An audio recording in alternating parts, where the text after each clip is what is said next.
Two new state laws restrict how cities can regulate housing in apartment complexes. The mandates are causing concern in Scottsdale, where some city officials see the new laws as an attack on the city's neighborhoods. For more on this, we welcome the mayor of Scottsdale, Lisa Borowski. Welcome to Arizona Horizon. Good to have you here. Thank you. Yeah, good Glad to have to be here. These are preemption laws, and basically the folks, your opinion on these two laws, are you among those who say this is no good for us? Absolutely. I think the state is meddling in what I think one of the big top priorities in local government is, and that is to protect homeowners, residents in our community.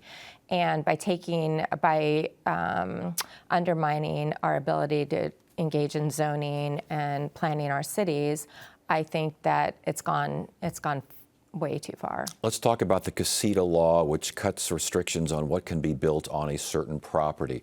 What is the concern there? Well, I mean, top priority, fire is on everybody's mind right now. It eliminates Scottsdale's ability to require fire sprinklers. I mean, in our fire code, fire sprinklers have been part of the code and the requirement for new builds, for decades, right? So that's one example of how, it just doesn't make any sense. It eliminates setbacks on property lines. They can be short-term rentals. It doesn't require additional parking.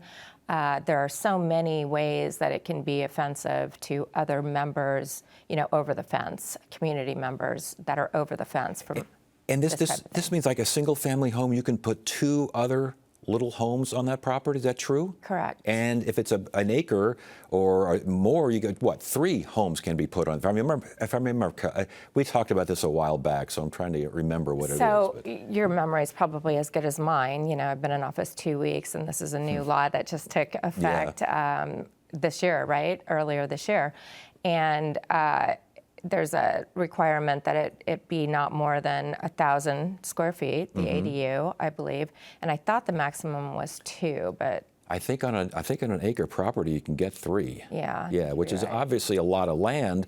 It's a lot of homes. People need homes. There is a housing shortage. Why is this a bad thing for Scottsdale? Well, for all the reasons I've just said. People buy properties, invest a lot of money, in every part of the county, but especially Scottsdale, right? You move to a community far north Scottsdale, for example, and you buy, an acre property because you like a lot of land and peace and quiet and low lights and not a lot of traffic. And then your neighbor now has a subdivided lot, in essence, on their property, which is imposing upon your property value. And so it changes the entire landscape of a community. You mentioned short-term rentals here. Is that a continuing problem in Scottsdale? It is. It really is. So Scottsdale, I know over the past couple of years, Scottsdale, the prior administration did enact an ordinance that required short-term rentals to register and get a TPT, tax license, and assess charges and reporting obligations and a litany of, questions that had to be answered for the city in order to get the license. So then you get into the enforcement issue. It's a small department.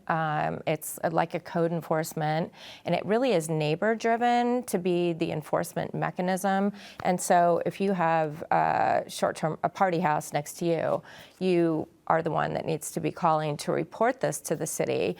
Of course, the city, the people working in enforcement are not out policing the area. So it's still a big struggle in our community. And ideally, this, I think it was Governor Ducey that vetoed the ability or passed the legislation that limited or prohibited cities from engaging in enforcement of STRs. That was before VRBO, Airbnb, all these platforms that you could rent online. So it probably needs to be looked at to see how we can better regulate, for example, week minimum. Interesting. Okay, before you go, though, I want to get to adaptive reuse law, and this is the idea that failed commercial centers and these sorts of things can be reused as apartment complexes. What's the concern there?